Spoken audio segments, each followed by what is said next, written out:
condition. And from the point of view of the ADS-CFT, where they are mapped to fundamental strings or D-branes, we can have then some non-trivial tests of the duality.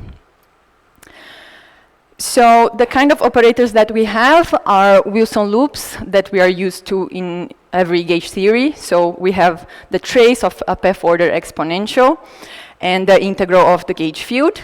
And the nice thing here is that we allow matter to appear in this connection as well. And this matter can be tuned in such a way that you preserve some of the supersymmetry of the full theory. We need to fix some particular contour, and in particular, the ones that I will be considering today are either the circle, the great circle that I have there, or the latitude, which is slightly displaced above. And as I said, you can introduce then the matter fields in such a way that you have SUSY preserved. And in particular, we have one node loop. So this will be, whoops. This will be like this here at the bottom. We have only one gauge field appearing and the matter fields. This is in contrast with what happens in n=4 super Young-Mills, for instance, because there we have only one scalar appearing. Here for group indices structure, we have two of them, and also due to the dimension of the fields. So we have these scalar bilinears appearing, and they appear with this parameter that I drew in orange, that, as I said, you have to tune such you have supersymmetry preserved. The other option that we have in ABJM is to construct two node loops. So in this case, we have what we call super connection. We have the two gauge fields appearing in the super matrix, together with the scalar bilinears as before. But we also have the fermions appearing in the off-diagonal. This is why we call it a super matrix, because we have Grassmann odd things appearing in the off-diagonal. And as in the one node case, we still have some parameters to play along with that I also drew in orange, but different symbols. And you tune them in such a way that you have supersymmetry being preserved. So this is the setting. Then the first work that we did was to study different operators, different realizations of BPS operators in the setting. So we constrain these symbols, these triangles, and so on, such that SUSY is preserved. We see what we found is that the expectation value depends on these parameters. And we also found that they satisfy some non-trivial beta functions. So we have some supersymmetric RG flows connecting supersymmetric Wilson loops. So we dubbed these flows enriched flows, because every point along each corresponds to a different supersymmetric representative.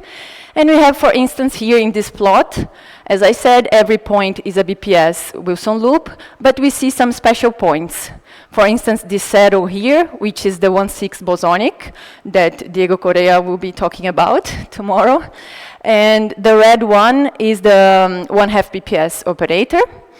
And along this green line that we found, we were able to establish a G theorem, so GUV greater than GIR along this green curve. And once we found this, what we tried to do was to relax this condition, so actually consider more generic parameters and not necessarily preserve SUSY. So this would be simply defect flows. And here on the left, I have the picture, oops. Okay, the picture of a bosonic RG flow. So here it's only one node operator, as I presented in the beginning. We see some, well, the corners of this square that are interesting points. We have a fully repulsive point, a fully attractive, and the blue dots are 1/6 BPS operators that we see here are saddles. And here in this white square is the gauge, only the Wilson loop with the gauge field, no scalars. And this is also in contrast with what was found in n=4 super Young-Mills, where this kind of point corresponded to a fixed point, a repulsive one, but still a fixed point. And here in ABJM, it's nothing special, apparently. Then we can turn on the fermions and go to two-node operators. And this is the plot on the right. And you see here in the green plane, it's the same as the plot on the left. And leaving the green plane, we turn on fermions. And then we see that the point that before seemed to be a fully attractive one seems to be repulsive in the z direction. And it actually flows to the 1/2 BPS point of ABJM. So then we further generalize this for the latitude contour. So we go to this curve here on the sphere. In this case, we have less parameters being allowed. We have less supersymmetry being preserved. But still, we find some non-trivial beta functions for our parameters. And the interesting thing in this setting for the latitude is that we can study some universal information that was also covered in the past week, which is the Bremsstrahlung function B. And this is obtained by taking the derivative of the log of the Wilson loop with respect to the latitude angle theta. And also was mentioned last week during the school that this B can be obtained via the cusp line. So this is also the case for ABJM. And indeed, in the literature, there are two prescriptions to compute B from the latitude and from the cusp line. And what we saw with our interpolation, with our RG flow, is that these prescriptions do agree, as people found previously, but only on the fixed points. And once we generalize to move outside of these fixed points, we have some extra contribution that consistently is proportional to the beta function. And we call this an interpolating B.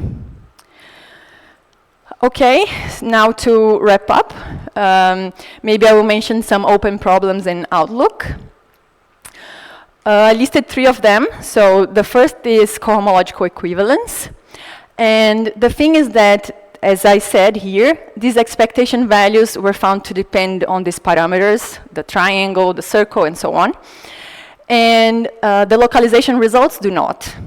So in order to match these two prescriptions, our idea was to investigate if this could be related to framing, which is a particular characteristic of Chern-Simons theory. And we are currently investigating that. And by that, I mean reproducing the perturbative results at generic framing, which is something that was not done before. Then a second thing that it would be interesting to see is to study these defect CFTs, to study the multiplets and symmetries at the quantum level, and in particular understand what is the origin of this conformal anomaly that we see that is driving our flow. Then finally, regarding the EDS-CFT duality, and in particular the gravity dual of these Wilson loop operators. Strong coupling descriptions are not necessarily known for all these points. So for the half BPS point, it is well established. For the 1/6, more or less. And for all the other points in the plot, no. And this may be related to work of Diego Correa.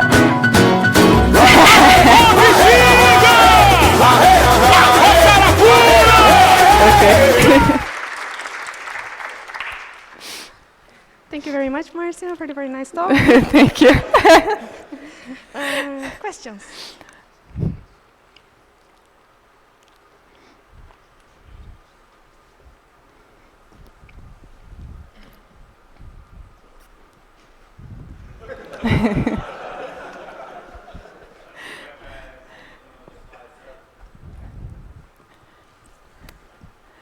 Do you have anything on the slide 7? That's the question. What? Sorry? Is it the last slide? This is the last slide. Yes.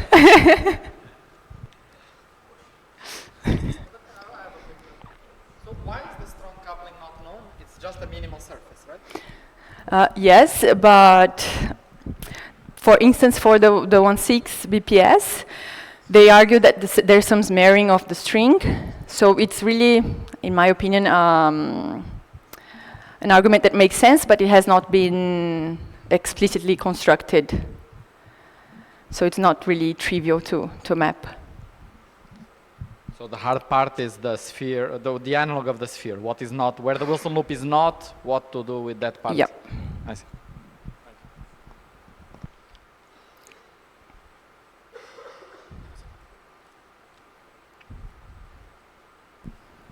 Okay, so any more questions?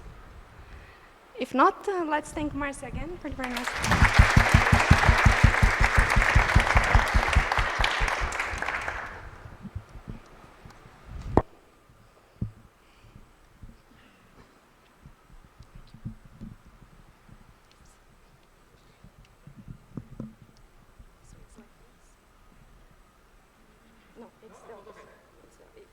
It's like this. Yeah. And then, yeah. Okay, so our next speaker is Nika Sokolova. She will talk about exploring excited strings in ADS5 CFD4.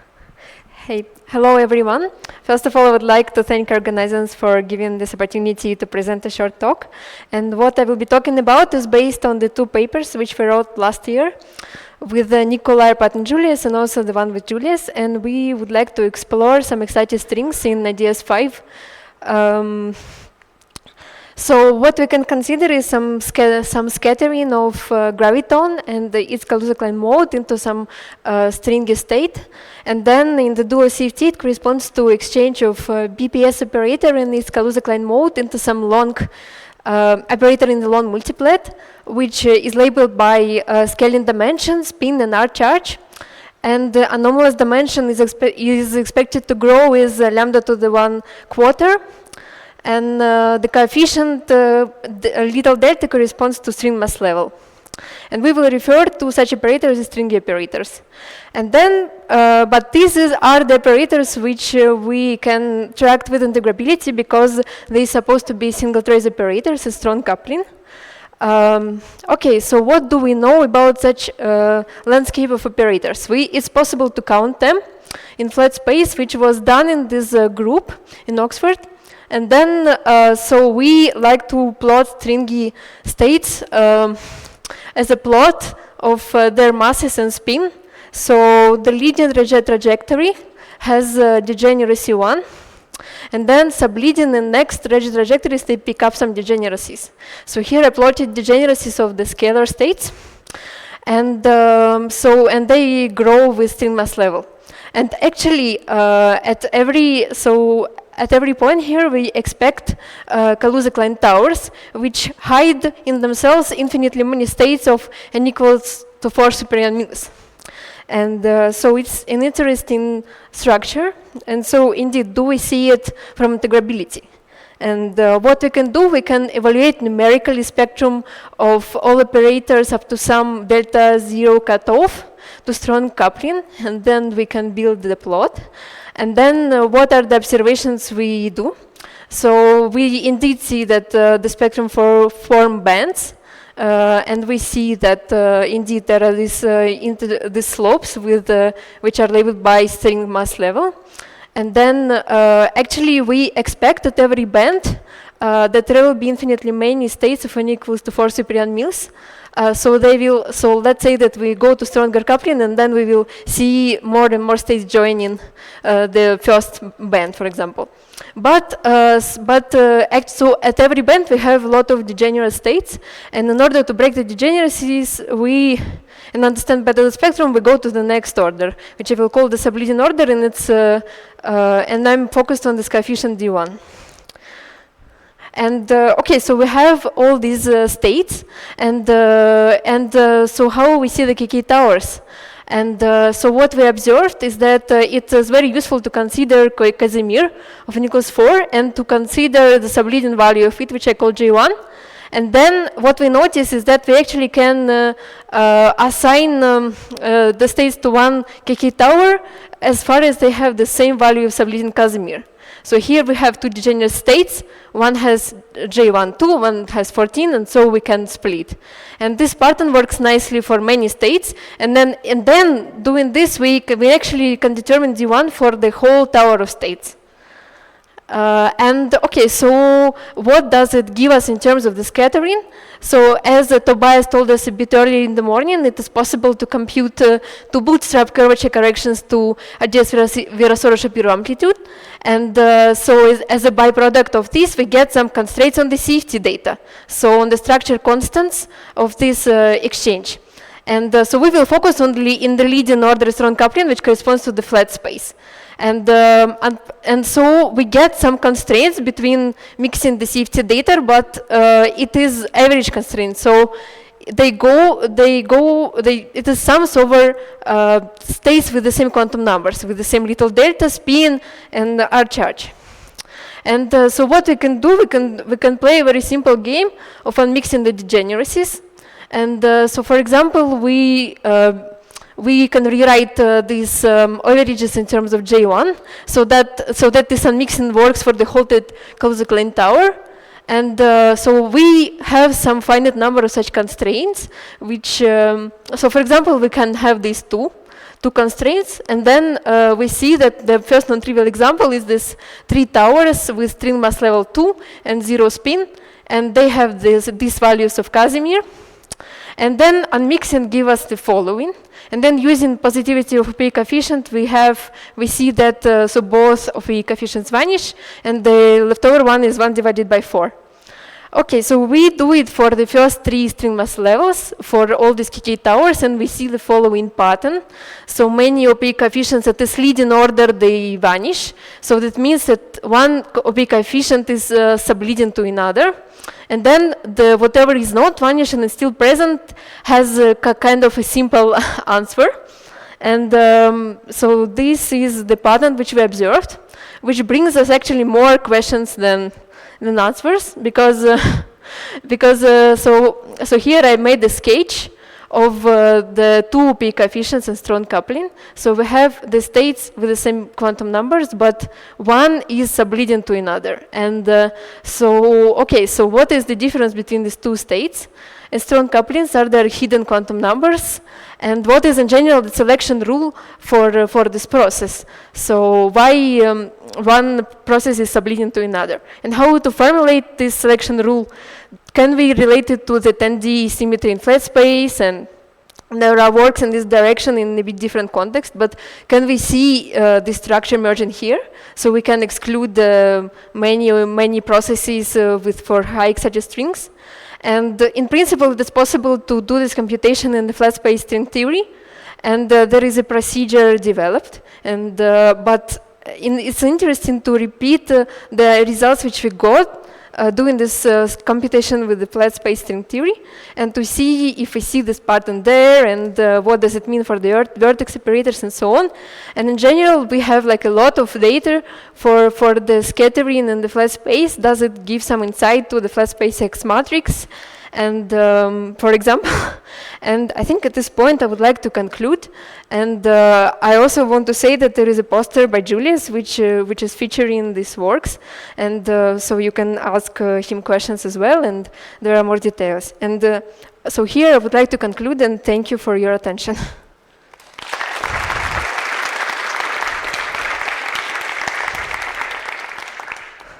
Thank you very much, Nika, for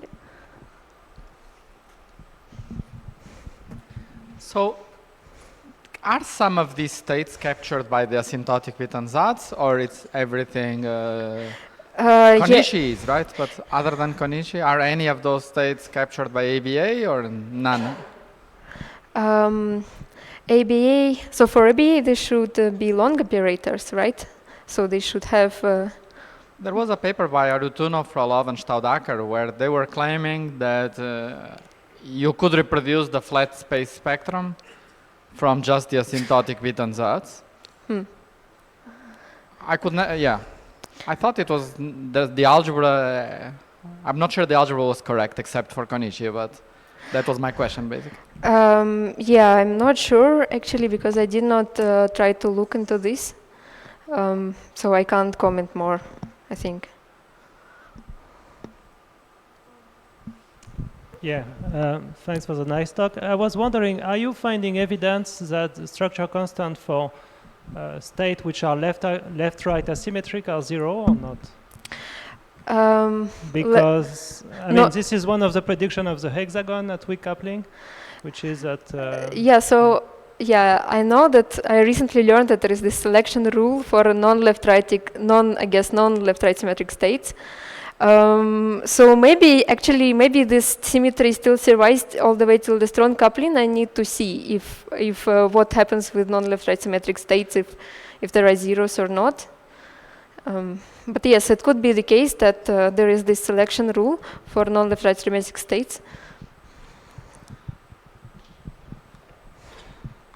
Okay, let's thank Nika again for the very nice talk.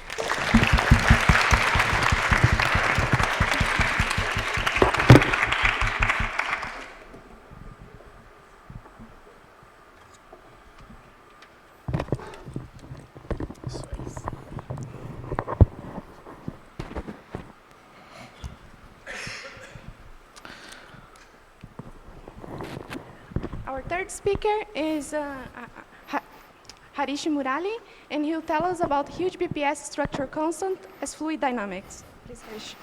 And solution methods and numerics. So this is the longest talk of the Gong show, just like Volodya's was the longest talk in the conference. So this is based on this paper which came out about 2 weeks ago with Volodya and Pedro.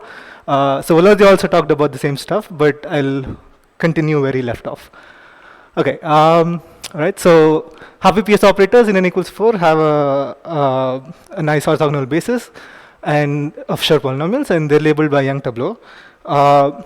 Okay, and their 3-point functions can be cast as this single matrix integral. So d mu is a Gaussian measure n by n, and q1, q2, q3 are these determinants of Hermite polynomials. I should also mention here these h's are the shifted highest weights of the Young tableaus. Yeah, okay. All right, so this representation is particularly useful for certain specific Young tableaus. So in particular, if you have a rectangular Young tableau or a triangular Young tableau, trapezia, for these simple cases, the Qs have a simple form, and we can easily solve the problem at large n. Right, so, well, another thing I should mention is we're interested in solving such integrals with order n squared boxes in the Young tableaus at large n. All right, so the previous representation, as I said, is, okay, this is a bit non-intuitive. Yeah, so this representation is useful for particular Young tableaus, but we're interested in doing a general Young tableau. So for that, we can write the same 3-point function as a 4n dimensional integral. So we have the same x as before, but you introduce m1, m2, and m3, which are 3 new matrices. And then there are some van der Waals factors, but not too relevant. The main thing is these 2 factors of I, which are the Harish Chandra H6 and Zubair integrals. So this unitary integral here. At finite n, you can in fact write down the answer explicitly as some determinant, as this determinant. All right. So what did we gain by going from a 1 matrix integral to a 4 matrix integral? It's that the Harish HCIZ integral has a nice large n limit. So this was shown by Matitson in this paper back in '93, that the leading asymptotics of this integral is given by a one-dimensional fluid action. So you should think of a fluid whose density at t equals 0 is given by the density of the matrix A, and at t equals 1 by the density of the matrix B, and in between it just obeys this equation, the Riemann-Hopf equation, but when you break it into components, it's nothing but the Euler equations. So it's inviscid Euler equations with some particular equation of state. Okay. So yeah, I mean, we can also explicitly write down the action of this fluid. So basically, you compute, given these boundary conditions, you find the flow, and then you plug it into this action, and that gives you log of the Harish Chandra H6 and Zubair integral. Okay. Now the nice thing is this fluid is actually integrable. We found these huge number of conserved charges for every n and m. So it's some incomplete beta function. So we could now try to make progress using this form, using these integrable charges. But what we found is that discretizing is better for numerics. So that's what we did. So there's a nice discretization in terms of this Calogero-Moser model. So you have n particles interacting with a potential of 1 over xi minus xj cubed. And if you take the large n limit of this, you recover the Hopf equation. All right. So this also is an integrable system, and you can in fact write down the flow evolution exactly. So let's say given initial positions capital X and initial velocities capital V, the time evolution is simply the eigenvalues of this matrix. Okay. All right, so now let's go back to the 3-point function. Recall that we had this integral representation for the 3-point function, and there were 2 i's for each Young tableau. So in total, there are 6 flows. Now let's see what that looks like. So you have 3 legs, all of them ending at at a Young tableau, and then they all join together at some common point. Right. So the problem is, given the densities here, we need to recover the flows. So in addition to this structure, you have saddle point equations that follow from variation of x and m's. So these give you some gluing conditions. Yeah, essentially you just do a saddle point with x and m1, m2, and m3. For instance, this first equation is a gluing condition at x, and which is telling us that the real part of the resolvent at x is equal to some function of the velocities. And then there's another gluing condition for the velocities before this junction and after this junction. Okay, all right, so now let's restrict to the symmetric case, which is the 3 Young tableaus are equal to each other. And now if we know the distribution of the eigenvalues x, we can immediately solve the solve for the initial velocities. So going back here, if you know this, the resolvent, you immediately know the velocities if they're all equal to each other. So by doing this, so what we can now do is just pick some arbitrary distribution for the x eigenvalues, and then just evolve forward. Okay, so let's try doing that. So let's pick a semicircle, Wigner semicircle for the x's, and then you just solve for the velocities here, and then flow forward. Again, you glue to the second chamber. So this is from the first to the second, and then you glue forward, and you get some distribution of h's at the end, and they correspond to this Young tableau. Okay. So we have one flow. So this is one non-trivial order n squared 3-point function. But what we're interested in is something different, which is given 3 distributions, we want to find the flows. So this is a bit harder. What we can do is start with a seed flow, like the one we just saw, and then slowly deform it to get to any other Young tableau. All right, so how do we do that? So recall that the flow evolution is simply an eigenvalue equation, right? So we can just use eigenvalue perturbation theory to get something like this. So let's say you change the Young tableau by some small amount, and you can write down an explicit linear operator which tells you how you should change the x's. Okay, so in this way we can deform starting from the Young tableau we just saw to any other Young tableau, with some caveats which I'll get to if I have time. Okay, so let's say, as I said, we start with the seed flow of the semicircle distribution, and then at the end of the deformation, we want to get to a trapezium Young tableau. So let's see what that looks like. Right, so this is the x distribution. Right, so this is the x distribution that would give you this Young tableau, and then we deformed it to a nice trapezium. So now we can also see what the final distribution looks like. What the final flow looks like. So now I use the new x distribution that I got from the deformation procedure and evolve in time. So we see a nice shock wave that forms because of collisions, and that's propagating to the right. And then in the second chamber, it all collapses back nicely and then gives us again a real distribution. And the distribution has support from 1 to 3, which is a trapezium basically. Okay, so all right, so that was the main part of the talk. Now let me summarize. So structure constants of half-BPS operators with order n squared boxes are given by this nice 3 fluids meeting together in some non-trivial way. And the surprising thing is that integrability re-emerged in this regime. We would not expect that because this is extremely non-planar. All diagrams contribute. All right, so now also we developed an algorithm to solve this the flow problem starting from the seed distribution.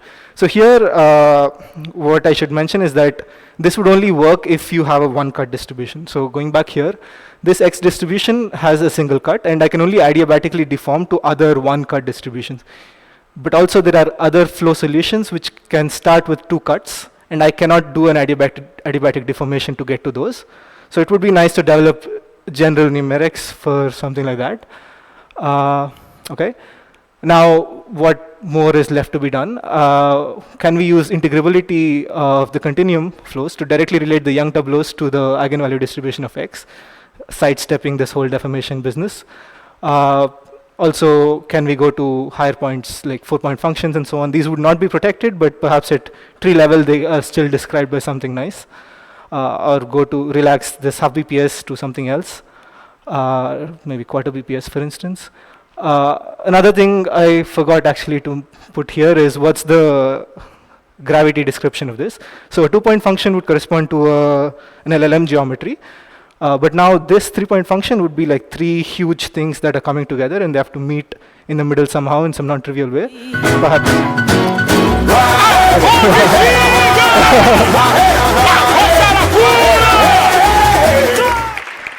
Thank you.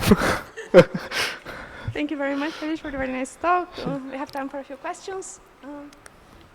You didn't?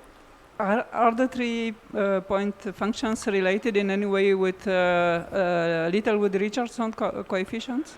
So the extremal 3-point functions are indeed Littlewood-Richardson coefficients. So because there you just fuse 2 characters and then you use orthogonality. But these are not extremal. They're general 3-point functions, so they're not really.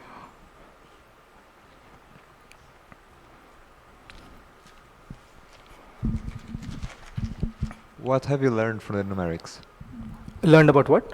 What have you learned from the numerics? From the numerics? I mean, we can get numbers from there.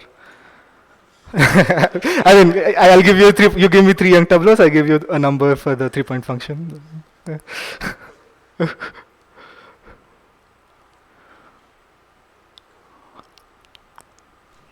So, but you probably a special case of what you are studying is the extremal 3-point function. So in this case, probably it's not so surprising that you retrieve some integrability in the large in the semi-classical limit. I'm not sure. So you're saying Littlewood-Richardson coefficients have some integrable description? Well, yeah, because you have all this relationship between. I mean, they have special properties. So no, I think so the asymptotics of Littlewood-Richardson coefficients is it's a hard problem that mathematicians work hard at. So perhaps this could be useful for them. I'm not sure. Any more